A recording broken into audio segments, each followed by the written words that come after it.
Wengi watataka niungane na wao kusema kuhusu kiwango cha Celestine Ekwa, lakini tukiongelea kwa haraka unaweza usimtendee haki mchezaji huyu ambaye ana viwango hadi kusajiliwa na Dar es Salaam Young African. Iko hivi.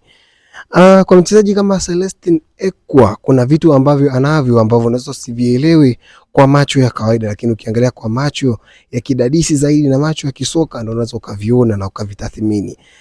Celestine Ekwa ni mchezaji ambaye ana kiwango kizuri hasa kwa timu kama Young African. Ni mchezaji ambaye ana mawazo mengi ambayo anatamani kuya translate kwenye vitendo katika uwanja wa mchezo, na vitu hivyo binamfanya yeye awe kipekee. Iko hivi, msajili wa Celestine Ekwa kuja Yanga ulikuwa ni usajili mzuri, na licha ya performance yake katika timu yake iliyotoka na pia katika timu yake ya taifa, hadi zikatokea kelele kwamba Celestine Ekwa wa timu ya taifa na ya Yanga ni watu wawili tofauti.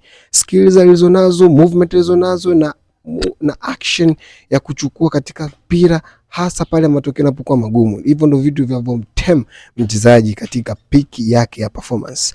I'm talking about conceptual potentiality and football artistics, sanaa ya mpira. Hivyo ndio vitu ambavyo mtu kama Celestine Ekwa anavyo. Mchezaji kama huyu anahitaji muda tu kuweza kuklik katika mfumo 100%. Hata Pacome Zouzoua alikuja lakini hakukliki pale pale, lakini alitumia muda kugenerate performance yake na kuklik hivi alivyo.